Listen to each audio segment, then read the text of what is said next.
Usher joins us now from Paris. This is his first live TV interview since the announcement. Usher, hello, hello, hello. We are so psyched to see you. How are you? I thank you for that introduction, Gayle. You're like my own personal Danny Ray. You remember how James Brown used to have like his hype man? Yo, Yes. I got to bring you out here to pay Yes. like that. She's good at it, I'm too. like, Please, please. I win. Don't threaten me with a good time, Usher. Don't threaten me, because I will come. But listen, are you still on cloud nine? Please take us to the moment. You said that Jay-Z called you. You pick up the phone and he says, Yes. what? We want all the details. What happened? So, by the way, let me make you aware that it's a surprise that no one in the house can know. So my kids don't know, my mom can't know, my brother can't know, my family can't know, and I got to keep this a secret. So anyway, Jay-Z calls and he's like, it's your time. It's the magic moment.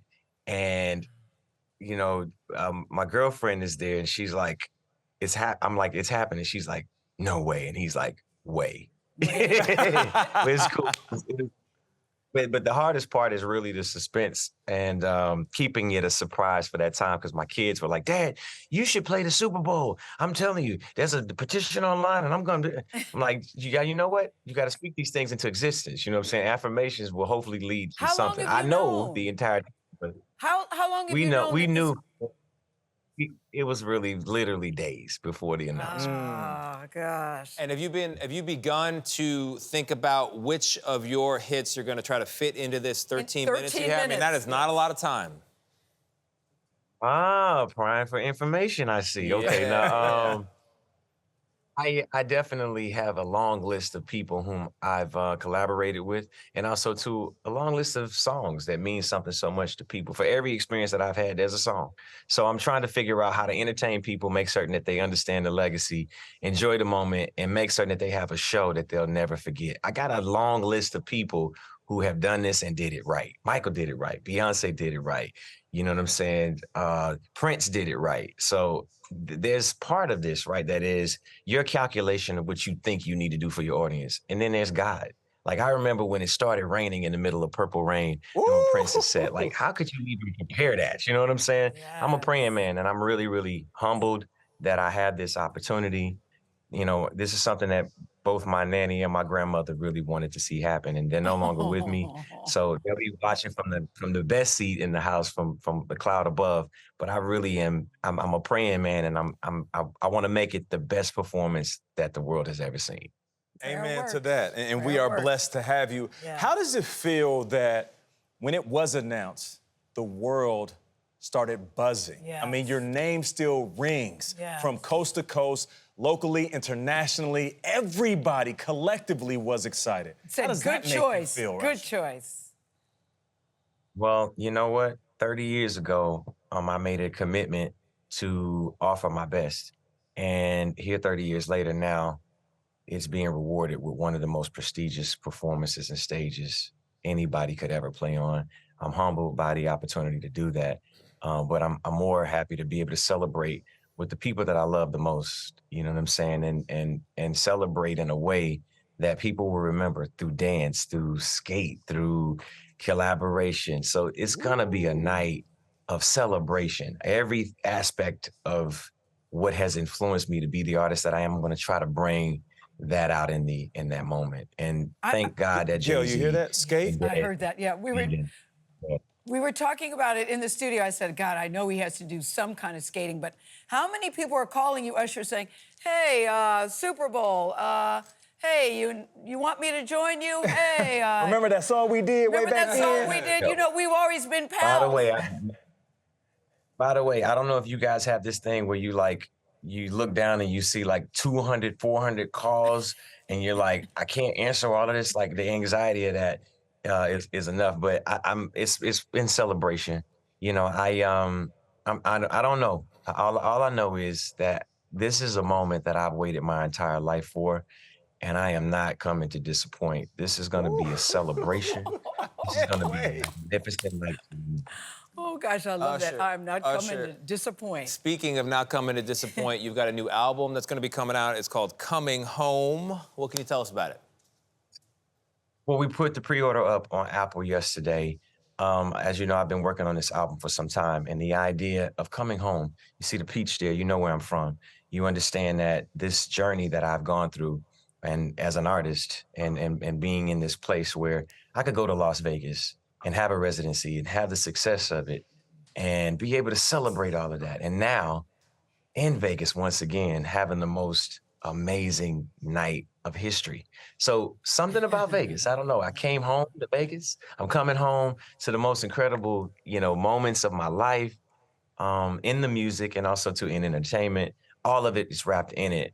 But I felt like it would be perfectly timed to at least let people know that it's coming. It's coming out around the time that we're going to have this performance. So all right, really excited about that too. Perfect timing. So as you That know, wasn't enough. Let me say one more thing. Let me say one more thing. If that wasn't enough, yesterday my daughter celebrated her birthday. I'm like, yo, I can't make this up. Happy birthday this is the to best Sunday her. of my life. Usher, as you know, the Super Bowl is on CBS. Yeah. So we will be in the building, and I'm just going to ask for all of us. They don't want to say it, but I'm going to say it. Can we celebrate with you afterwards? Can we get an invite to the after party? Because we are going to watch the Super Bowl in the stadium. Absolutely. By the way, I'd be shocked if you don't come to Vegas and turn up. By the way, Gayle, you're supposed to come and see the show. Now we have another reason for you to be here. We were just talking about that. I asked you. And also, we want to do an interview with you before the show, right before. But this is the thing. Nobody doubts that you can do it, including you. But as you sit here today, do you have any concerns? You thought, I got to make sure that this goes right. Are you even kind of nervous? You know what? I'm living in the flow. Obviously, something I'm doing in this time is connecting. And I feel home isn't just an actual destination. It's a comfort in myself. It's being able to be in this flow. I'm so happy to be here in Paris and have the opening of my show last night while announcing my Super Bowl performance, celebrating my daughter's birthday, coming back to Vegas a little bit later this year. Something's happening. So I'm not worried as much. I think God got it. I think he's definitely... God got it. And he's Usher, definitely... Even the plant looks healthy behind you. Everything's going healthy. real well over there. Usher, you got it too. You got it too. You are having what they call a really great week. Your daughter's birthday, this announcement, and it's only going to get better from here. I can't wait to see what you do. Please know we are cheering you on always. Can't wait to see you. You got it bad. Yeah, you got it bad. We got it bad for you. Thank you, Usher. Thank you so much. Congrats. You just casually said, I wrote a song yesterday. I wrote 3 yesterday. I don't have hobbies. My hobbies are making music and being on stage, and that's what they always were. And I think that's why you work so hard. So honey, now. Do you like being called a pop star? 100%, yeah, I love it. Yeah, I don't think it's a dirty word, and even I don't either. Even like pop, like when I grew up, Backstreet Boys and Britney Spears were stuff that I listened to regularly. So I've never been like, oh, pop. Yeah. And I feel like people lie when they say they don't like it. You can't be in a bar, couple of beers in, and I Want It That Way comes on and not be like, this is a good time. You can't. Do you know what I mean? Yes, I do. And I don't know. Even grown-ass men. It's so true. Do you know true. what I mean? Yeah. Yes, Do you know what I yes, mean? yes. Yeah. In his new album, Autumn Variations, produced and co-written by Aaron Dessner, Sheeran aimed to set a seasonal tone, inspired in part by his days at home with his wife, Cherry Seaborn. Me and Cherry cook a lot, and we always put on the same sort of records. It's like Norah Jones' Come Away With Me or Jack Johnson In Between Dreams and stuff. And I was always like, I don't have a record like this that's just like one producer, one mood, one feel. And so that was very much wanting to go in and create a sort of autumnal feeling of 14 stories about my friends. So when you're hanging with your friends or just moving in the world, are you always looking for lyrics to songs, or it just occasionally comes? Yeah, occasionally. I think on this album for me, it starts with magical, so I'm sort of hooked at the beginning. Thank you. There's something about the word magical that I like, so that resonates with me. But what does that song mean to you? Aaron played me the instrumental, and it's a very simple song for me to write. Yeah. I wanted it to feel like fairy dust, like this magical thing that started the record. And I think that's my favorite song. Out of the blue, is this how it feels to be in love? This is magical. This is magical. Don't love that? I love it, yeah. You love that? I love it. Can I do amazing? Yeah. Because this one fooled me, because when it starts out amazing, and then I go, what did you just say? I'm trying to be amazing. Yeah. I thought it would be, I'm amazing. No, it's like... But it's like, I'm trying. Well, it's good. Yeah, you kind Turn of it want... back up, Ed. Okay. Yeah, I'm trying to feel amazing. Yeah, but I can't get out of my way. And yeah, wish I could feel amazing. But this is all that I can feel today. Yeah, see? Well, some of my favorite songs are these sort of like anthemic, feel-good numbers that are really not feel-good at all. And when I was writing the chorus of that, I really wanted it to be. That's why it starts with I'm trying to feel. I wanted it to be this thing that you're playing live and everyone's like feeling it, but actually it's. I'm trying to feel amazing, but I can't get out of my way. This is all that I can feel today. Yeah. Yes, that threw me. I went, okay, let's see. Let's do American Town. We'll do that. I like that because, to me, you're clearly talking about Cherry. The rushing deep into love. English girl in an American town. No elevator to the 5th floor. I'll ring on the bars and then you'll be right down. I wish time would freeze. When will I be all right? Oh, I've been up all night thinking about dying. I've just been wasting time. When will I be all right? When am I going to be all right? Oh, I've been all night thinking about dying. And of course, Ed, I take everything you say so literally. And I thought, should we be worried about Ed? Is he okay? I'm serious. It came from When Will I Be All Right was a conversation that I had with one of my school friends who was really, really going through it. And he had big ups, big downs. And yeah, he said that he stays up late at night and wonders whether he should be here or not. And that's essentially where the inspiration came. Is it hard to write about songs when your friends are going through painful things? You said it's actually... Yeah, it's weird. I find the best songs that I've ever written are the ones that make me feel the most uncomfortable. Autumn Variations follows his spring release of Sheeran's album Subtract, and a docuseries that captured what he described as a very uncomfortable, difficult period in his life. His wife was diagnosed with cancer when she was 6 months pregnant with their second child. She and the baby are fine. Weeks later, his best friend Jamal Edwards died. I remember when the doc came out, Cherry had said she wondered if you had really had enough time to heal. Do you think you're still healing? I don't know if you ever do. I don't either. Yeah. I think it's weird to suddenly be like, cool, I'm fine. I'm not sad about my friend who died anymore. I think grief is something that lives with you forever. And some days are worse than others, but it's definitely not something that I want to be fixed. Like, I think it's quite respectful to feel sad about him when I think about him. Every song reminds me you're gone, and I feel the lump form in my throat, 'cause I'm here alone, just dancing with my eyes closed. The debut of his second album this year includes a first for Sheeran.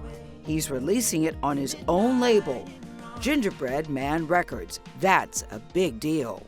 Each record before, I've done like all the big going in and doing all these radio interviews and going on the late night shows and doing all this stuff. And this record, there's not even a single for it. There's not a music video. I'm just putting out. There isn't? No. It's a record that is and as you're a whole. just putting it out. Yeah. Well, that's kind of scary then. There's no video out? There's no No. I've just got to manage my expectations. For me, it's like... Why are you doing it this way then? Why are you doing it like Well, that? I want to put out an independent record. And also, like, I've had 12, 13 years of being a pop star and having the pressure of it has to sell this week one, you have to have this hit single, you have to have this. And part of me goes, why? Like, what? All of my favorite artists Because it's a business. Yeah, but my favorite artists in the world are not. They didn't have 17 #1 albums in a row. Elton John had like a #1 and then maybe a number 26 and then maybe a number 9. And it's kind of got to a point in the music industry where everything has to be the biggest and best every time and then better the next time. But, so you don't feel pressure with this album coming out? I feel I've had to, I think that's part of the independent thing is like that sort of takes away the pressure of like, there are no expectations because there's no company being like, How did you do? Yeah. So it's you just have to live with it. You just have to be like, I don't care what people think, because people are going to see it and they're going to see it being a lower figure than my other records and be like, oh, he's on the way out. You just can't go like this for your entire career. You have to have moments of like just doing things because you want to do them. And you're really okay. You really don't care in terms of. With this one, I'm really do. 100%. Karen, thank you very much for being here. I really appreciate it. Thanks for having me. We were just talking in the green room about kind of a central mystery that I think a lot of people have in their minds about the ongoing support for Donald Trump, particularly in the Christian community and in the conservative community. I think a lot of that support goes back to you and your husband in 2016 introducing Donald Trump to that community. Your husband said, this is a good man. Donald Trump is a good man. Mm-hmm. Do you still feel, with all that's happened, that he's a good man? Well, it's interesting because you were in Indiana then. I was. You covered that, I remember. You know, I never judge whether someone's a good or bad person. But I feel like in 2016, and then once they won the election, they served as conservatives. They governed as conservatives. The Trump-Pence administration was conservative. But I think the president has stepped away from those conservative foundations. And you see it in a lot of the things that he's been saying recently. And so that was kind of the impetus for Mike saying, I think I need to run. I think I need to stand for those things that we did in the Trump-Pence administration because I'm a true conservative, and he's been a conservative forever. It's interesting that you say that because we have some polling data showing that among Republican voters, they like Donald Trump, but you're right, they don't see him as a true conservative. Yeah. And yet they do support him. And that is a lot of support among Christians, evangelicals. And I'm so curious, I know a lot of people are, why does Donald Trump have so much support among the religious right, conservative Christians, when he himself in his public behavior doesn't exactly live in accordance with Christ and the Gospels? And your values. He seems to be very opposite to many of the values that you talk about in the book. Yeah, I think it's going to be interesting to see how the race shapes up because I think if people start listening to the things that he's saying, they'll start to kind of question, well, wait a minute, that's not what you said 4 or 5 years ago. But he's out there. He's a pretty public guy. I know. Why aren't people seeing it currently? Well, I think that's our job then. That's our job tonight at the debate. That's Mike's job to get his message out, and that's one of the reasons we're here today and talking to you guys. Well, your book, When It's Your Turn to Serve, Experiencing God's Grace and His Calling for Your Life, you start up by saying this is not a political book, this is not a memoir. Right. It's something that you want, and you're very specific about what you want readers to get out of this book. And what is that? You know, Gayle, I want people to be encouraged. So when the reader reads this and sees some of the fun little behind-the-scenes stories, I hope they're inspired to serve when they feel that calling. You know, if I had said no to a lot of the things that came my way, I would have missed out on so much. So I tell a lot of stories about the initiatives we had as Second Lady and First Lady of Indiana. You talk about how you and Mike Pence met. He came to you and wanted to be in your guitar group. That sounds like a good pickup line to me. Yeah, I was like, the first thing he said to me was a lie. Hey, what's that about? But no, he could have followed it up, though. I found out he is a guitar player. The thing that struck me about the book, because, of course, many people would want to hear your take on January 6th, because that picture of you, Karen, standing in the room and you're at the curtains. Closing the curtains. You're closing the curtains. And your family's in there. Yeah. Exactly. There was only a page and a half on January 6th. I'm assuming that was a deliberate choice on your part. Why? Well, it was intentional. Mike talks about January 6th extensively in his book. I know, but that's not your perspective. Right. I mean... And my perspective, I'm really glad you asked that, Gayle, because from my perspective, it kind of goes along with the book. At that moment, we didn't feel fear. You didn't feel fear? We did not feel afraid.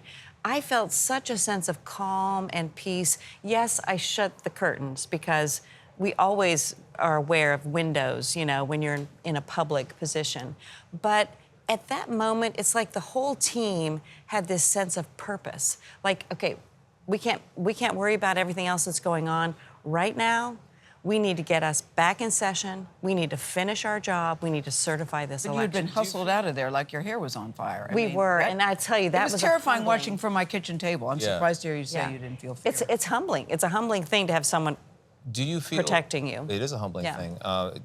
Do you feel fear now for the country, direction of the country, the state of the country?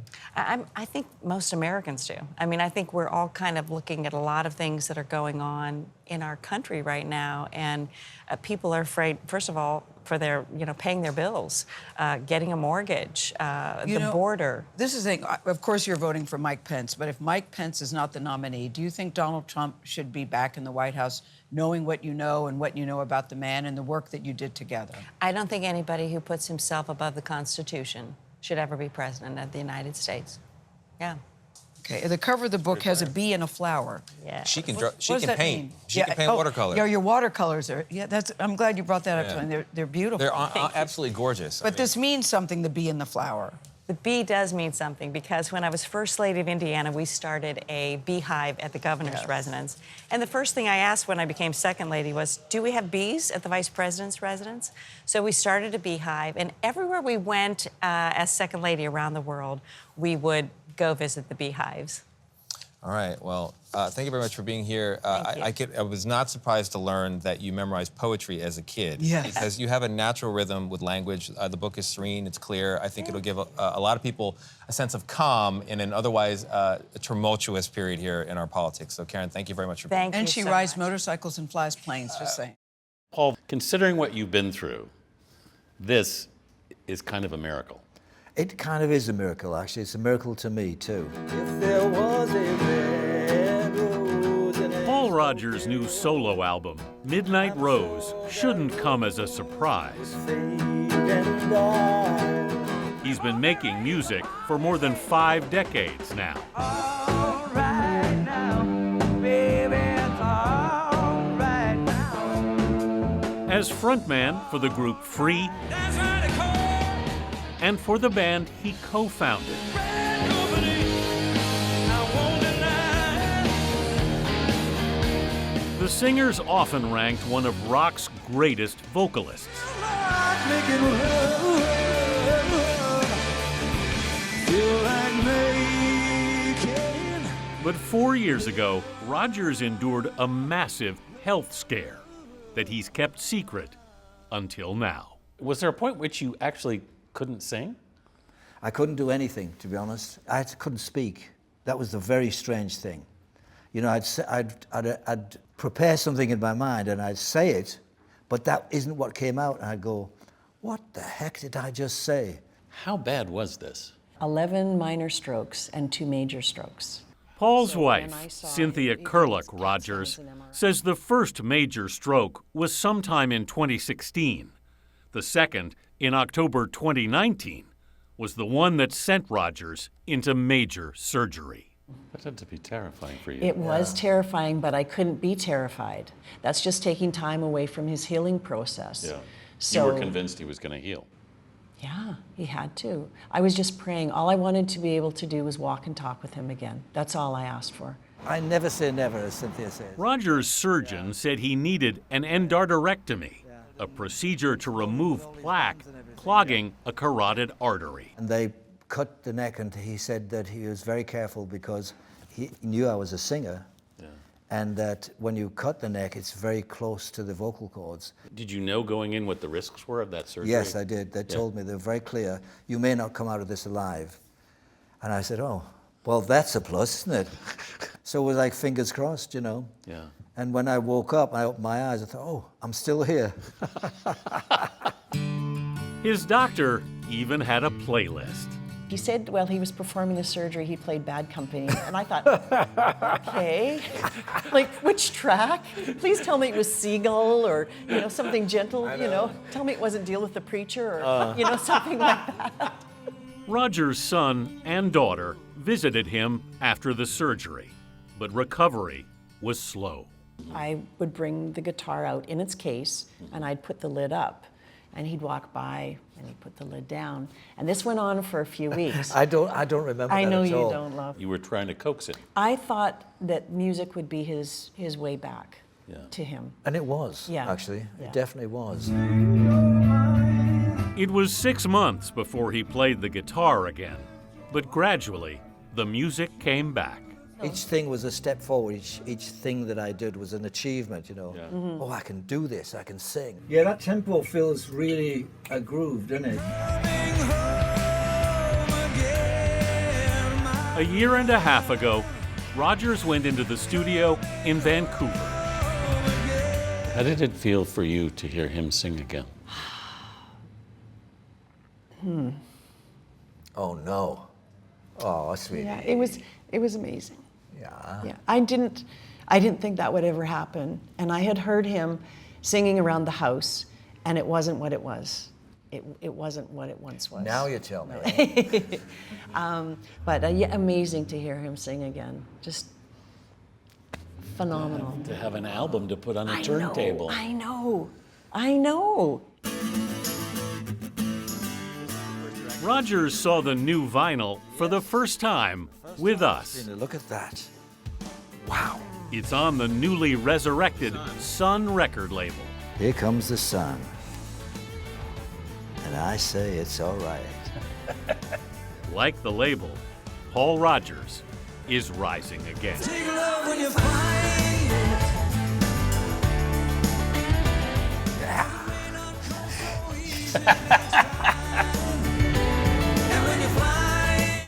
Leslie Odom Jr. is also, we're happy to say, the play's producer, but we're really happy about this because he joins us first on CBS Mornings. And listen to this, guys. It's opening night and he's here. That's right. Oh, Right. bravo, Wow. bravo. Congrats. We're lucky because it's been in preview, so we got to see it.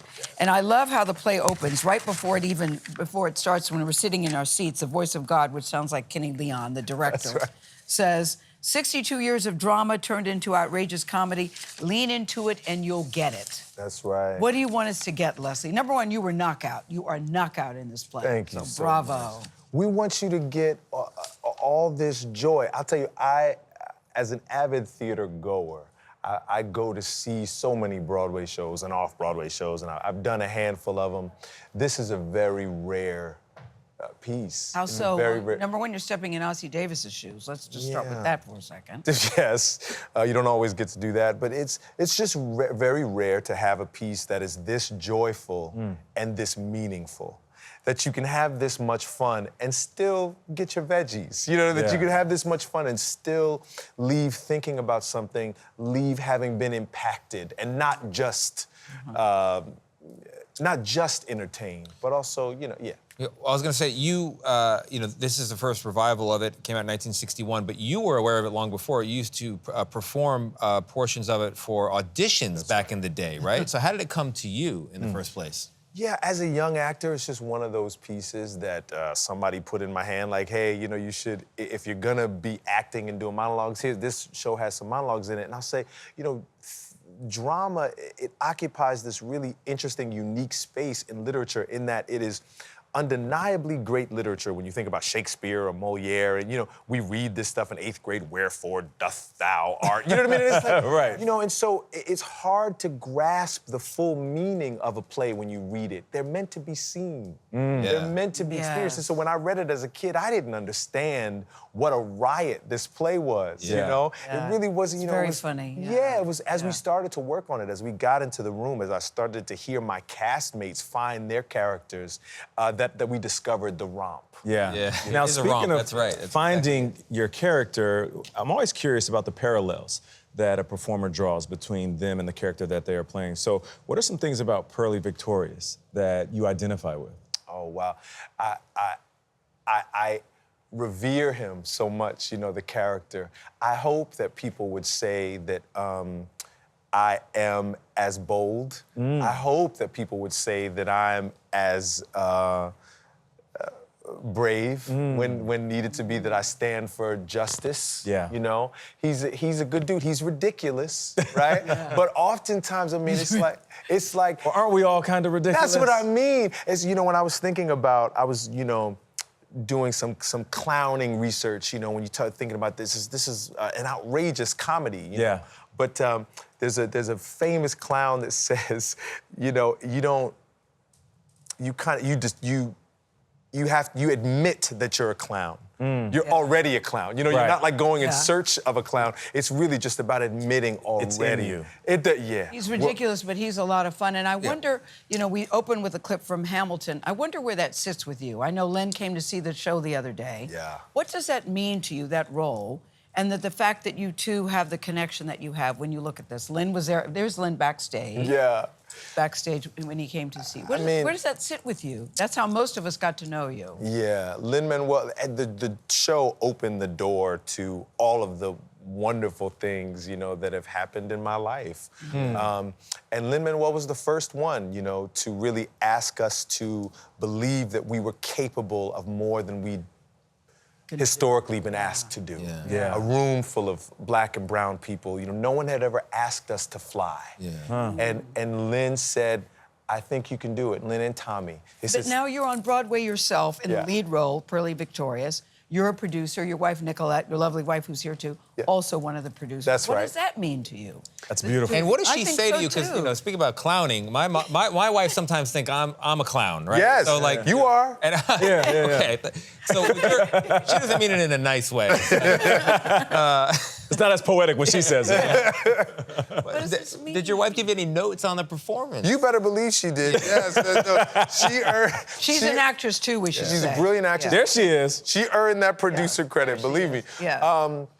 I mean, Broadway means something to me. Broadway is the, you know, it's the pinnacle of, you guys could do this show, you know, you could do it on All Access, you could do it on YouTube. I mean, it means something to have this incredible studio. We're right on the same street as you guys. Right. This means something. What Broadway means is it's the standard of our industry. And now you've had 2 Broadways. Yeah. 2 Broadways. That's right. 2 epic, iconic. Yeah. Come on. Yeah. Does it feel like 2 bites of the apple to you? It does. You know, Nick and I we were toasting a couple nights ago, just, you know, celebrating, and I said to her, like, it's just very, very rare in a career that you get quite possibly 2 bites of the apple like this. That you could have something that was so successful and wonderful and joyful as Hamilton, and maybe get it one more time, you know. So. Well, listen, we are cheering you on opening night. I didn't know it was opening night. That's You're right. here. Yeah. Seems like you should be home getting a little Let's nappy. take a nap. poo. We'll take it. Yeah. We'll take Oh, we will it. take You're one of the most versatile talents. Congrats. Seriously, thank you so much for joining us. Congrats and bravo to you, Leslie Odom Jr.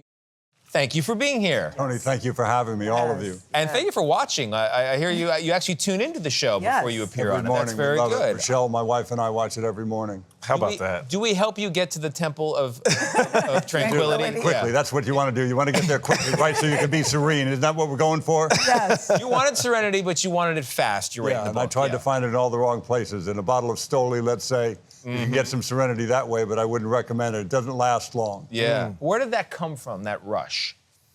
It came from an addictive personality. They say that it's genetic too, and my parents certainly had it, and many relatives have had it. I am from Ireland, so they say something about that too.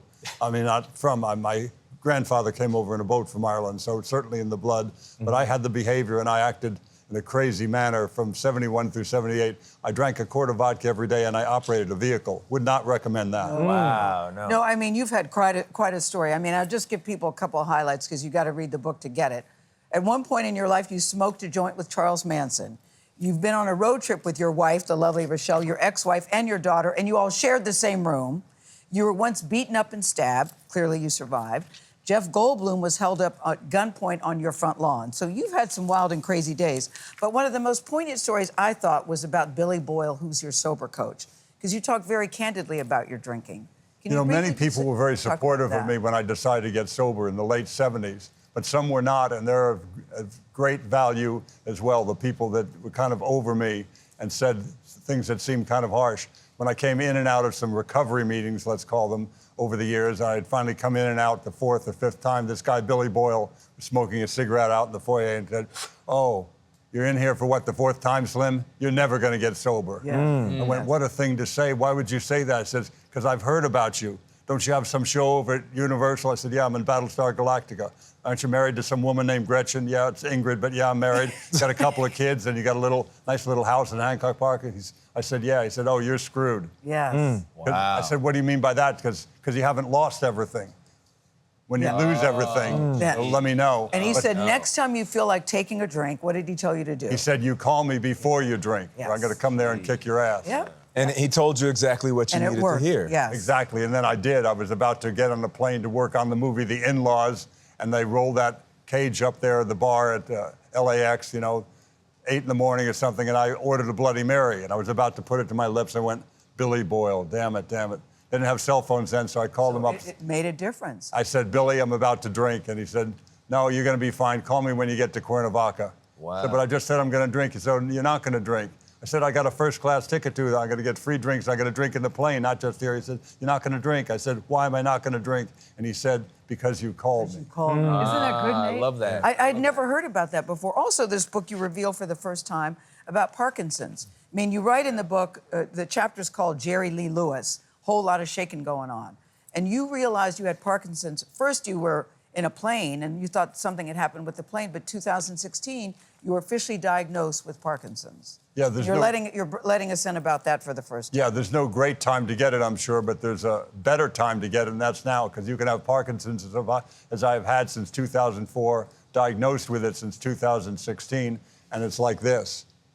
That's what Parkinson's can be like today with the proper AMA medicine. Without the schmilkus like this, So I have Parkinson's and have for years, and I do not just the AMA prescribed drugs, which are wonderful, but I do stem cells, the Stem Cell of America. I do glutathione, NAD, hyperbaric chamber, all that stuff for extra credit can help a person, and it certainly has helped me. Well, we've talked about getting sober. We've talked about dealing with Parkinson's. I like how you got good at acting as well. You thought you were good, and then you've got this appearance with Jack Nicholson, and he says to you, is that all you're going to give me? Beggs?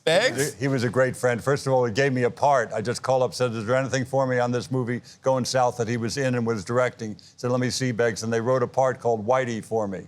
So I played, was that hard for you? The big stretch, real departure. Hours in makeup, you wouldn't believe it. But then I'm working on the show, and I was very relaxed back then, but I didn't have much else going on. So after the first take and a close-up, he goes, is that all you're going to give me, Beggs? But this is the thing. Let's wrap up with this, Ed, because after all that you've been through, you do have love in your life, you and your lovely wife, Rachel. This made me think of you, Tony, in terms of writing. He said, I dove off the emotional high dive, hoping that someone would fill the pool with water before I landed, and they did. And the one with her hand on the fire hose was my dear Rochelle, and I suddenly felt safe. Isn't that good? You're a poet. It's powerful. I feel that about my wife, too. That's I know you the thing do. to say, I know you I'm do. very lucky to have her in my life, and my Yes, wonderful yes. kids and grandkids. I'm one blessed person. I'm very, very fortunate. Well, on the journey to tranquility, we appreciate your transparency. This book will help a lot of people. It'll help a lot of people. Bless you, bless you all. It's funny, too, as you can tell. Begley Jr., thank you. Jeff Probst joins us now. You already saw him, but he's back again. Jeff, congratulations to you, number one. Yes. Number one the whole time. That's hard to do. When you first heard the pitch 23 years ago, I know you couldn't have thought it's going to last 23 years. No. What did you think? Well, when I first heard it, that I wanted to be a part of it. You really wanted it? Why? For real. Because the concept still feels the same to me, which is this really interesting experiment. You can lump all these shows and say they're reality shows, but they're all unique. And what's unique about Survivor is it really is this human adventure where you're dropped in a jungle and forced to survive with people that you're conspiring against. I feel the same way 23 years later. I still love it. Yeah, there's something wrong with your mic, so. Oh, well. Because we're live TV. Thank you, Patty. Now I'm in my element. I like this. Yeah, but you were saying, but you didn't think, you couldn't possibly have thought it would last 23 years, but you still love it today. But yeah. What did you think was going to happen with the show? Well, I will tell you, after the first season premiered, the finale, after the clip you just showed with Richard Hatch, which we thought was the worst thing ever because he was a villain. We thought that's the end of our show. But I was certain in my wisdom we would get at least 2 more seasons because it was so popular. Never dreamed it would get 10 seasons or 20, let alone 45. I've read that you feel like, as host, you've watched a demonstration of the human spirit in each season. 100%. Right? How come? What do you see? Because you go out there with the lure of the game. So we designed this game to have you adapt like this. This is what happens on Survivor. Your mic doesn't work. What do? Well, you get another mic. Some people are quick at that, others aren't. When it's over, what you realize, it wasn't about the game. It was about you. and what you went through living in a jungle, conspiring against each other, playing detective. How's your emotional intelligence? Are you socially good? And I was saying to Gayle before we started this that at the end of every season, every player goes, I cannot believe how much I changed. I'm a different human being. Yeah, and For better or worse? Yeah, for better or worse. And you Almost say that. always, but almost always for better because you're out there alone, no technology, no friends, stripped of everything, and you end up saying, wow, I love my wife more. I'm gonna be a better parent. I'm gonna quit my job, you know, whatever that thing is. And you said that, and I want to read it out loud Okay. because it is pretty powerful. Nobody comes home from Survivor the same because the game forces you into situations that reveal your character, your fortitude, your drive, your inspiration, and it connects you back to the things that make you alive as a human. That's pretty good. Well, that's great. You said it. I You did. said it. Good. And, you know, what's great about that is because this day and age, we lean on so many things. Yeah. Technology, our jobs, our friends, but we don't lean on ourselves 100%. enough. In this show, it really examines that. That's why it's so special. What you just said is it for me, which is it's amazing what you can do if you just get up off the couch and say, I'll give it a go. And that's what Survivor is testing you on. We were talking about the challenges. Yeah. I mean, you have these epic challenges that you can't imagine. You look at it and go, I'll never get up there. But you got people with you. They'll help you get up there. And then when you got it. We got it. We got it. And then when you do get up there, you go, I did it. Right. And then you go back to conspiring against the person who just helped you. Do you think it's changed you, Jeff? In Yeah. the Ooh, 23 good years? question. Do you think it has? I wonder who I would be without it. Really? Yeah, I think my wife in Survivor changed me a lot, just in terms of really understanding I'm a grain of sand in this world. I'm not the center of the universe. Try to make the day better for the people you meet.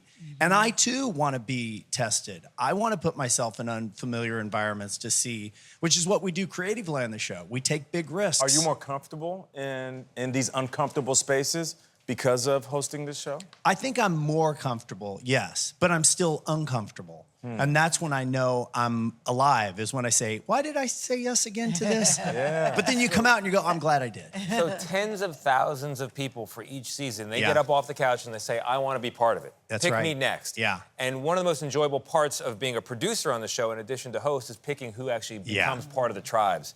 What is the ideal candidate? Who are you looking for? It's a great question and almost impossible to answer because the answer is so simple. It really is an authentic human. You have to be compelling. Everybody thinks they are. Not everybody is. That's the thing. Everybody thinks they are, Jeff. Yeah. And I hear people say, I've applied 20 times and still haven't got on. And I say, well, it might be you. It might be. But you're looking for somebody who has the drive to say, I'm going to go out here and play this game. And I'm able to tell the story because one of the weird secrets of Survivor is the players are responsible for the storytelling. Yeah. We put a camera in front of them and we say, tell us what's happening. What are you thinking? What do you want to do? What are you going to do? What was done to you? So you have to be able to sort of engage, you know, with the camera. These contestants, they fall into these roles, right? And they have titles that hang over their heads all season long. You know us. Oh, no. Just go ahead and the whole and conversation. give us a title. You know, what would you think we would be on the show? Oh, man. Well, okay, you've got Gayle, who, even if she wasn't Gayle, she's going to be the one everybody's looking at first because she kind of has this presence. Yeah. That's a tough thing on Survivor because Gayle could win, which therefore means Gayle might be first out because But don't you two think look the at her. athletic? Don't you think the most athletic wins? No. No, it's all about diplomacy, Gayle. It's- You got to make, you it's got to about make social. friends. It's and- about social. Yeah. Then I would win that. That's what I mean. No, I don't know. You might talk yourself out of the position. No. I actually don't think I could win it. I don't. I actually don't think I could. What about Tony? What do you think, think you Tony? could. Because I couldn't backstab somebody. There's a lot of backstabbing sometimes. On Well, the the money's fact- on the line. The fact that you Nate's just over here, I'll be front stabbing people. Doesn't matter. It's funny though, even when you just said, what about Tony? Tony goes, no, like, I don't want to talk about me or I'm going to deflect. Yes, that's exactly okay, right. so socially, if we're out there together and I'm Yeah. relying on you, I'm saying, Tony, man, he's like giving me the Heisman. Strategy. I'm not falling for that. I'm here I don't need to be the star. I want my team to win. Yeah, you're yes, dead. I would want that. You're gone No, too. I'm gone at the front stab. No, for me. I would want the the team. stomach front stab. He's I down. agree with you, Tony. And Nate. Well, Nate is clearly the one who's going to be moving the things behind the scenes for Yes, sure. yes, But that's super clear. So then the question is, who gets Tony. I think you become the linchpin because these two are going to be vying for it hard, and you're the swing vote. Yeah. So the question is, Tony, who do you vote out? That's a great question, Jeff. And we need an answer. Let's get a dramatic pause here. Okay. Nate. All right, Nate. You're done. Oh! Which means Gayle wins, as predicted. Nope. Good job, Gayle. Nope. Poke in the back right there for you. Nope, he would definitely win. Jeff, really, congratulations. Yeah. Congratulations to you. Bravo, Incredible bravo, run. well And still done. as exciting as ever. Yeah. And it's not done. And It's in not fact, that's the end of the segment. We're sticking around. Jeff, you're voted off. All right, You're gone. I'm out of here. See ya. Here's my mic. 46 is Goodbye, coming up Jeff. soon. Goodbye, Take it Jeff. easy. Takyiah Wallace-McMillian joins us first on CBS Mornings. How you doing? I'm excited to be here. We're glad you're here. We are very glad. We are excited to have you. So when your daughter, Charlie, Yes. asked you about taking ballet, Yes. You stumbled upon what is the lack of diversity in it. How did that inspire Brown Girls Do Ballet? Absolutely. You know, as a new mom at the time, one of the things that stuck out to me when I was looking for classes for her was that there were very few images of little girls that looked like her on our local dance websites. And as a kind of a hobbyist freelance photographer at the time, I just decided as a personal project to take that on and try and find more dancers of color that were enrolled in ballet programs. And what started as something that was just for myself and her, so that she would be able to see more of herself in this space, turned into this whole viral moment that inspired other dancers around the world. But the thing about this book, though, Takyiah, every page is so beautifully shot. Thank Yes. you. And you're the photographer. Yes. I mean, every time I would turn the page, I'm not kidding, I would gasp at the beauty of it. Thank you. Because what did you want every page to represent? You were very intentional about what you wanted. I was. I wanted people to be able to see the landscape of dance itself, especially for little girls of color. So you have different ages, shapes, sizes, abilities, and skill levels, because not everyone steps into a ballet class for the first time and is ready for principal. That it doesn't happen like that. Right. So you get to see that the build up of the dancer in this book, and I really wanted any girl to be able to open up this book and be able to find herself in it on one of those pages. You didn't just take pictures, you had conversations with a lot of Absolutely. these folks, right? What did you learn from the ballerinas, from the dancers? So I learned a lot, actually. I always jokingly tell people now, when I started this whole project, I knew nothing about ballet, but now I feel like I'm working on a master's, maybe a PhD in the area. Ballet mama? Yes, absolutely. Some of the things that they face that were not my reality, but are realities for them every day. Things about, you know, how to pull my textured hair back into a proper ballet bun and the struggles associated with that. Or if I want to wear a protective style, how do I do that in time for class and in a way that my dance teacher finds acceptable?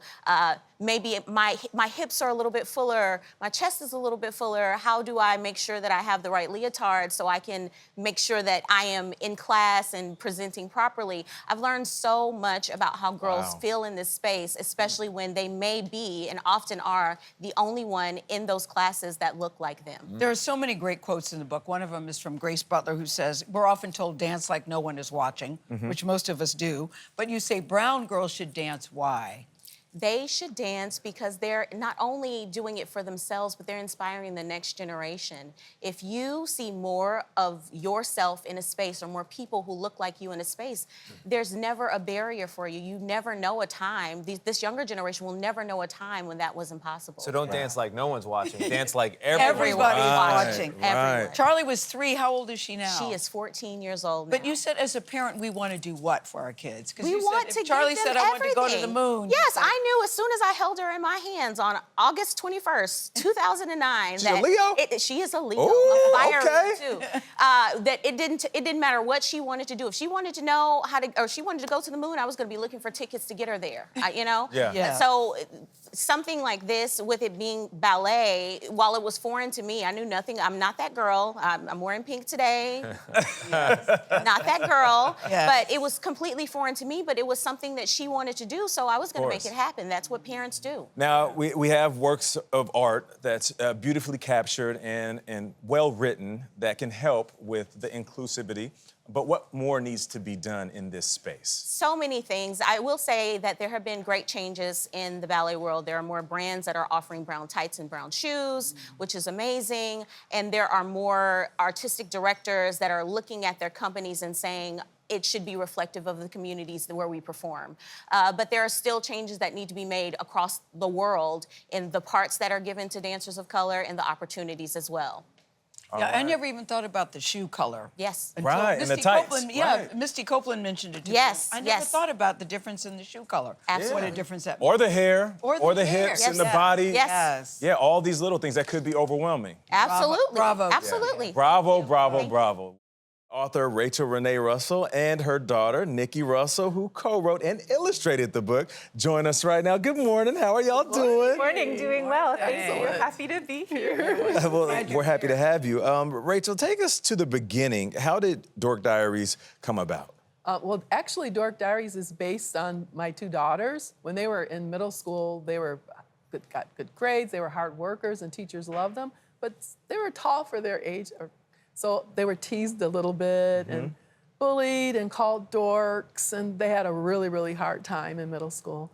So when I decided to write a book, I decided to, I wanted it to be fun and funny, but I wanted it to be inspiring and something that other kids could read and help the situations that they felt they were in. And the message was what, basically? The message was to, when you're being bullied, to be strong, report to an adult, and to find other kids that are like you. There's friends Nikki, out there for everyone. What's it like working with your mother? Because I'm curious, what happens when you all disagree with an illustration and how you all collaborate together? Oh, it's simple. She grounds me. No, really. Because I'm older now, we have to find a civil way to handle it. So we talk it over. I'm in my office. That's actually right in her home. So I get to collaborate by just walking across the home and stepping into her office and talking it over. And we've got a pretty good thing going on. I mean, it's our 15th book together. So we've obviously got a method to the madness. And usually she's right because I'm older and she's younger and she's more in tune with, what's going on. Okay, Mama. All right. I don't feel that way. Yeah. Gail's always right. I don't feel that either, but I don't give it to her just because she's younger. So, Nikki, the character is based on real life experiences of yours. And there's one in particular where she says that moms are notorious for oversharing photos. Do we have photos, and is that based on a real experience? I think we actually do, because she's the queen of embarrassing photos. Yeah, oversharing them, Mom, and comments? Yes. No? Well, when we go Do on we have any national, photos? we go on book tours at schools, and there are some photos of her that I love, so I just share them. Like, there you go. Nikki, what is wrong with that picture? Oh, gosh. What's wrong? Oh, no. You caught me wearing braces. Cutie pie. I know, as a mom, you just look at it and say, that's a great thing. One of the main lessons, I love this, is never give up on your dreams. And the best memories, you said, because we live in the selfie age where everybody takes a picture of every damn thing. You said, the best memories are stored in your what? in your heart. Yes. In your heart, exactly. Not on your phone always. Phones are wonderful, but we want to keep things in our hearts and our minds. Yeah. Rachel, there's talk of a Dork Diaries movie. Is that happening? Oh, we're still working on Okay. it. I'm passionate about keeping the film in theaters. So I want a theatrical release so girls can go to the movie theaters and see themselves there. So that's important to me. So. And never giving up on your dreams. Exactly. Nikki, talk about that, never giving up on your dreams. So, is this a dream for the two of you? Oh, goodness, yes. This is just such a blessing. I have this little saying, failure is the prerequisite of success. So you may fall down along the way, but it prepares you for doing better. It teaches you what you're making mistakes on. It helps you to improve. And also it humbles you for a moment like this. You can help others know that if they fail, they too will eventually succeed. Oh, well, thank you guys so much for joining us. We appreciate you. All right, Rachel Renee Congrats. Russell and Nikki Russell, thank you so much. The man himself, Phil Keoghan, joins us right now. Good morning. How you doing? Good morning. I gotta say, this place is amazing. Well, we did all this for you. I haven't been here for a while, and you guys really have. We rolled out the red carpet just for you, Mr. Amazing. That's right. Now, not as amazing as the race. Yes, exactly. Yeah, but you know what? I was just thinking, why am I traveling around the world when all I got to do is just come to this beautiful set? I'm nicely lit, and you can put any country behind me. You can turn I'm good to go. Anything you want. No more jet lag. That's right. Now, but speaking of the show, you have been hosting The Amazing Race for more than 2 decades. Yes. What keeps bringing you back, aside from the money? Yeah.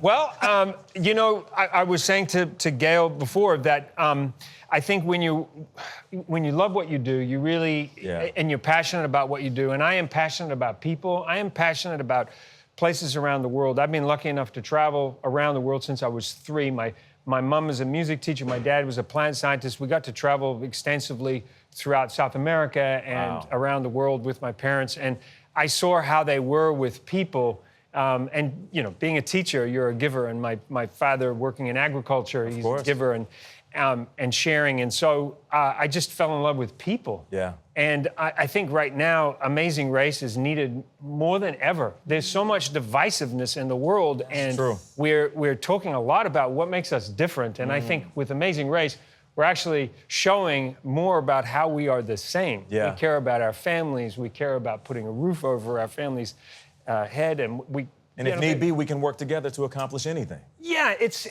there's lots of stuff that accentuates what's wrong, and I think with our show, it's just a little bit of an escape to say, hey, isn't this a beautiful world? Yeah. Which, by the way, feels small. But it is fascinating, though, Phil, the different teams and to see them work together. And what I like is to hear their backstory. Yes. But like the shot we just showed, they're walking on the tightrope, or some people were eating insects and stuff. What happens if you get there and you go, I don't really want to do that? Because they don't know what's going to happen. They do not know what the challenges are going to be. That's true. But, you know, they are highly motivated by $1 million prize. So I could eat a cricket for $1 million. Hey, Gayle, I think you would do a lot of things for $1 million. So I think you would go across in your high heels for $1 million. Right. With your beautiful orange microphone. No, I think, look, the thing I always say to all the teams at the start, I said, there's only one team that's going to win. Yes. And this experience is worth way more than $1 million. Yeah. This is an experience that money literally cannot buy. Yeah. We are going to give you and share my line at the start of The Amazing Race is, the world is waiting for you. Yeah. And I mean, I've meant it from the start, from season 1 when we started here in Bethesda Fountain in New York City. The world is waiting for you. There's so many wonderful things out there that we're going to share with you, and the audience is going to If you're not bored because you say you produce, you direct, you write, that's part of the fun for you, that you get to do all those things and all those traveling. Well, I think being able to do more than just host on the show has allowed me to, be excited about turning up and going to work every day. Yeah. The hosting gig is tough. I'm not going to lie. It's 12 shows in roughly 21 days. Wow. But yes, I'm stimulated by working with a team of really incredible people. Phil, it seems like every season you give people the world, so we are going to give you something after the commercial break. So you're going to stick around? Free cookies and coffee. I mean, where else am I going? Okay, good. I'm not going anywhere. Season 35 of The Amazing Race premieres tonight at 9:30 p.m. Eastern, right here on CBS. We will be right back.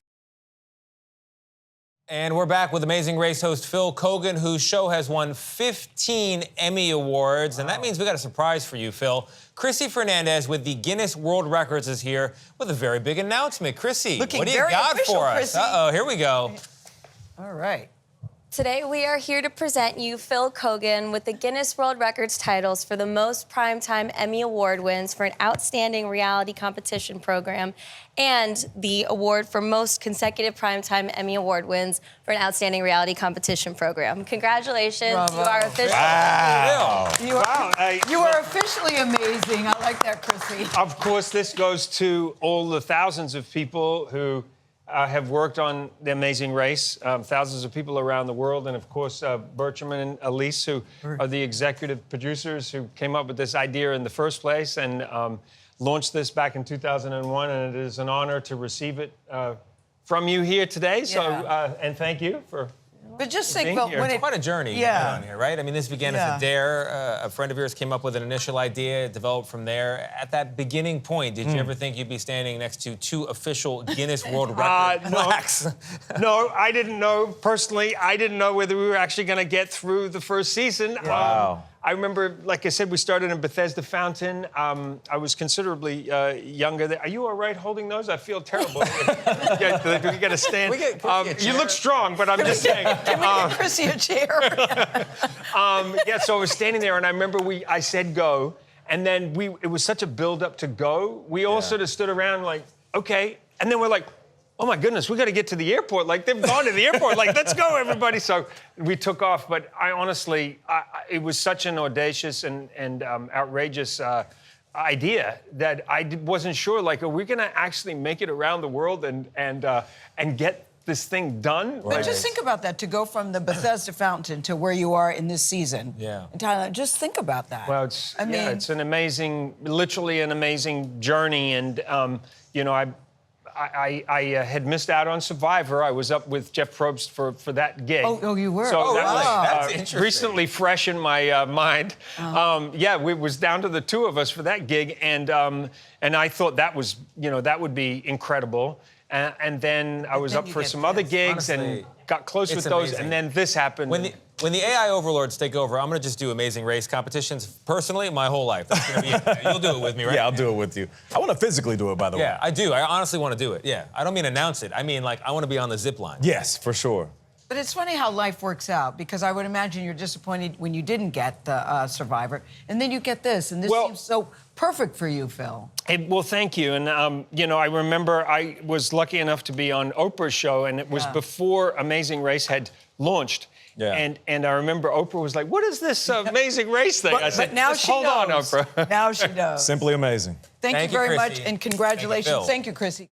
Alicia Roth Weigel, good morning. Thank you for being here. Thanks so much for having me. So the book is called Inverse Cowgirl. It's an eye-catching cover, and that title definitely gets attention. You say it's anyone who turns societal norms upside down. Yeah, so Inverse Cowgirl came from the fact that I'm intersex in Texas. But more broadly, yeah, it's anyone who has felt like they don't fit into whatever prescribed box that society wants to place you in. And very early in the book, which, by the way, is funny, it's insightful, I can see why people have called it the must-read memoir of the fall. You make the point that about 2% of the world's population falls into this category of intersex, which makes it as common as redheads. Yep. Which I have 2 in my family, by the way. Wow. So what has your experience been like, and how does it fit into the sort of broader category? Yeah, so my experience growing up was just one of total isolation and just thinking there was no one else like me. I was totally and utterly alone. And no one wants to feel like that. Yeah. I also was pressured to never share my truth. Yeah. And I think when you grow up hiding and needing to present a facade to the world, that really takes a toll on you. Not even with your brother. Which is... Yeah, never told even my own brother. I second Tony's emotion about this book. I think it's a must-read for people. Yeah. Thank you. And I have to say, I'm embarrassed. I had never even heard this term before, Alicia. But I had never heard it until I was 27. Yes, I had never heard it. So I want people to understand exactly who you are. You write about you were born with a vagina, but you have internal testes that were removed when you were a baby. Yes. And because of that, what happened to your body? You couldn't have a period. Yeah. You couldn't have children. Yep. You have no body odor. Yep. I mean, and so you were also told, don't tell anybody about this. What did you think was happening? What did you think you were? Because you said you didn't even know what it was, that it had a name until you were 27. So what did you think it was? They always told me I had a disorder and I was being fixed. And that's the language that all intersex people, regardless of what variation you're born with, we receive that from doctors and from society, that we are a problem inherently because of how we were born and we are being fixed. But when you're told that you have a disorder, that means you're pathologizing our existence when there's actually nothing wrong with us. Yes. We are just born different. And then by trying to fix us, they often break us, like they did me. By removing my testes, that forced my body into hormonal withdrawal, that then leached calcium from my bones to where I now have osteoporosis in my early 30s. So again, by trying to fix what, if it ain't broke, don't fix it. Right. Yeah. And as you think about the messages that you were sent, and how you hear certain things and you start to wear it like a heavy coat or a cologne that reeks. Yep. And then one day you wake up and you say, no, I don't need to wear these titles, these tags, what they've been placing on me. Yep. What message do you have for kids that are out there that might be dealing with the same issues that you dealt with? First and foremost, you're not alone. Second, there's nothing wrong with you. That's right. You're beautiful. You're perfect just the way you are. And there's a whole beautiful community around the world that is here to embrace you. So, you know, go and Google intersex. There are plenty of organizations that can help you move through the process of claiming who you are and owning it with pride. You said that this book has been difficult for you to write, but you also said it's been healing. Tell us both parts of that. Yeah, so the way that I describe writing a memoir is kind of like doing therapy on your whole life in a truncated time frame and knowing the whole world's about to read the transcripts. It's definitely a doozy, but I'm glad I did it because it forced me to face myself. And I think in this world, we often kind of run from things that we don't want to face, and it makes sense. Listen, I watch trash reality TV sometimes to numb out, too. Yes. Right. But I do think that by facing myself, all of myself, my full self, even the demons in the closet, the shadows, it helped me process all of these things that I've been through and move through them. And I no longer carry those burdens. Yeah, because you with are me. very much a woman and feel like a woman. Yes. Identify as such. Yep. I mean, look at me. Yeah. Yeah. So, I mean, your advocacy, at the end of it, you wanted to, in part, be a matter of policy. So we were talking about doctors just before the camera started rolling. How has the medical community shifted its approach to treating people like yourself? Yeah, so it is a slow process. Unfortunately, it stems from a lack of information. Most people in med school get maybe 1 or 2 lines in their whole med school textbook. They don't even know, yes. They don't even know. Yeah. And so we've been working directly with the Biden administration, and we'll be releasing a report later this year on health inequities faced by intersex people. I'm hoping that we can get that into the hands of doctors and elected officials across the country so that we can finally do better by our community. All right. Very Bravo, good. Alicia. Yeah, bravo. Bravo. Thank Alicia you. Roth Good Weigel. job. Thank you very much. Yeah. Good job. Thank you. All right. Is he really kidding? First on CBS Mornings, Harlan Coben joins us now. Welcome back to the table. I've missed you. I'm so glad you're here. Great to see you guys. I'm so glad you're here. Yeah, how's everything going? Good. Everything is going good. Not as good as you, though, Harlan. Let's just say this. You are a Jersey boy for real, because a lot of this was filmed in New Jersey, your hometown, and your home state. But also, you even go to your high school. Can you imagine how weird that is, going back to your high school to film a high school show? It was... My mind was going all over the place. Yeah, we actually filmed in Livingston High School, my old alma mater. Wow. But also, the crux of the story comes from your childhood, I'm told. Yeah, well, the Bat Lady, we had a scary, I don't know if you guys had the same thing, like an urban myth in our town Of about course. this Bat Lady who was going to grab you and take you away. So I take that myth, and now when Mickey sees her, the first thing she says to him is, your father's still alive, even though he saw him die. Yes. And that's what gets us into the mystery. Yes. Nate, you had a Bat Lady where there was a house where they said, don't go to that house. An urban legend. Yeah, there was a house where we did not go inside. Really? Because we thought that the guy was crazy in there. It turns out he just didn't want to be bothered with kids. Now that you're a grown-up, you understand. Yeah, Now I it's your completely house. identify with that man. I'm the crazy guy. No, you're the crazy guy. But the beauty of this is that you do something for the adults and for the kids. That's what I like about what A family thriller, which Yes, Yeah, the once whole you got- family can watch. Which you wrote with your daughter, right? Exactly. My daughter, I wrote the books myself, but my daughter, she's like, Dad, you're too old to get what the kids are saying now. So How old is really she? helped me. How old She's is she? 29. Okay. She's 29. And she did most of the writing. The stuff that's good, her. Stuff bad, me. Yeah. But you know, the mystery was sort of mine, but all these sort of wonderful relationships and this whole family thing and the kids getting together, the outcasts, that's mostly Sharp. As a ball player, whenever I'm mentioned with the great, I get excited because it does make me feel special about the work I do. I feel the same way when movies or films are compared to classics. I'm hearing that this is reminding some folks of The Goonies, which is an absolute classic with a cult following. How does that make you feel? It feels great. We get the comparison of the Goonies with but a little more mystery. We get the Stranger Things, but not quite as scary. And I love all that. That's all the good You watch stuff. with your kids. Yeah. And I love that whole thing. We have these wonderful young actors like Jaden Michael and Adrian Greensmith and Abby Corrigan and Brian Altemus and Sage Linder and Antonio Cipriani. And then we have the Constance Zimmer, veterans, the older yes. Didi Khan from Grease is in this. Yes. Tova Feldshuh, the great Broadway actress. So it's a Loaded wonderful with mix. talent. Yeah, I was we're lucky. surprised to note that this is the first American adaptation of your work. Yeah. Do you like adapting your stuff to screen? I do, and I love doing it overseas where they leave me alone a little bit more than here. But I was in New Jersey, Hollywood's out in Hollywood, so they kind of, you know how we are in Jersey, we're all in this area here, so you can be a little bit more alone. I don't like that interference as much. Yeah, I mean, when you're writing, you must be writing with a visual picture in your head. Does it match what you end up with on screen? What's the adjustment process like? It never really, it doesn't match, but sometimes what's interesting, I think, about Shelter, it's actually better than what I imagined. I mean, these kids took on a life of their own, and they took these characters I created, and they made them something that was, you know, a hybrid of what I was creating, what Charlotte was writing, and what they ended up acting. And it really made it stronger, I think. Do you credit that to Charlotte? Because I've heard you say the experience of the younger viewers is a little different for you. Yeah. Do you credit that to her? And what was the process like working with her? If Well, you I two credit disagreed. also our young actors were very involved Yes. in helping form their characters. I wanted to listen to them. It's fun because with a novel, I'm a dictator. So I'm very happy to collaborate on these sort of things. This whole team really did a great job. I got to be in the driver's seat, but it was really fun to have this whole team do it for me. Hey, speaking of the driver's seat, particularly for writers, we couldn't have you on when we wanted to have you on because of the writer's strike. Now that's over and done with, it's settled. How do you feel about the outcome?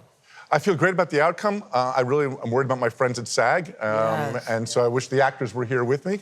Yeah. But let's hope it works out and they start getting the fair deal they deserve. That SAG does also. What do you like about the deal? I think we got most of what we wanted in the writer's strike. I think that we held strong, and I think we got most of what we really wanted, and we're all ready to get back to work. Yeah. It feels like a win-win for both sides. I do. And ultimately, It is. even though you don't get everything, at least both sides can walk away Good saying, compromise. Yeah, compromise, that's the word, to see that they feel good about what has happened. Harlan, it's so good to see you. Great to see you It guys. says Shelter is streaming right now on Prime. All 8 episodes. Season 1. Season 1 you can get I know what I'm doing this weekend with the family. Do you think there will be a season 2? I hope so. We just watch and we'll find out. It just came out. Give me a couple days. All 8 episodes just dropped on Amazon Prime. So I'll give you a couple of days, then I'll be back. Will there be a season 2? We hope. Thank you, Harlan. Heather Cox Richardson joins us now. Heather, thank you very much for being here. Oh, it's a pleasure. So we are chatting on the eve of a potential government shutdown. We've had them in the past. We seem to have them more and more regularly. What does history have to say? Flick on the flashlight of history, if you don't mind, and tell us where this might be going. Well, the obvious thing that history says is that shutdowns never look good for the people who force them. And indeed, we've had a lot more lately than we have ever had in the past, and they have centered in the Republican Party, in part because they can't get the pieces of their agenda that they want through the Congress as it's operating normally, and instead they have to find some way to essentially hold the country hostage. It never looks does good not for the work people well. that force them, especially if those people are still getting paid. Yes, but I'm gonna be all historical here on you and say that while everybody's looking at the present, the piece that I like to look at is we did have a really dramatic fight over the budget in 1879. I know it's absolutely something you've studied every night. Yes. But when that happened, former Confederates took over the House of Representatives and refused to fund the government unless the president agreed to take all the troops out of the U.S. South. They didn't leave in 1877 the way people think.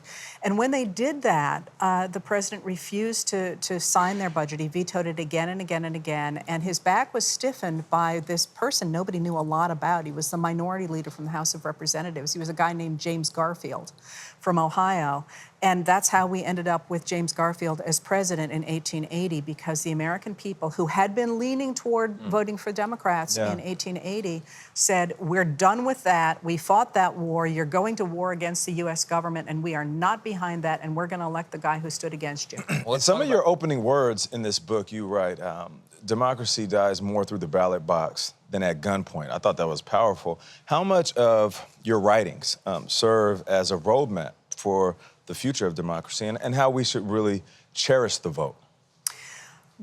What I am shilling for always is democracy.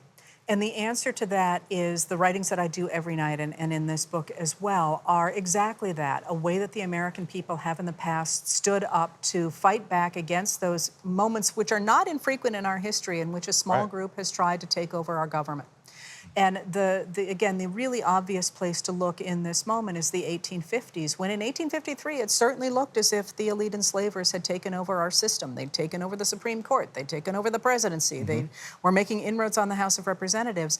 And it looked as if they were going to spread enslavement nationally and use it as a model for the world. And within 10 years, by 1863, we have the Gettysburg Address based on the Emancipation Proclamation of January of that year, saying that we are going to rededicate this nation to a new birth of freedom. And in that era, only white men could vote.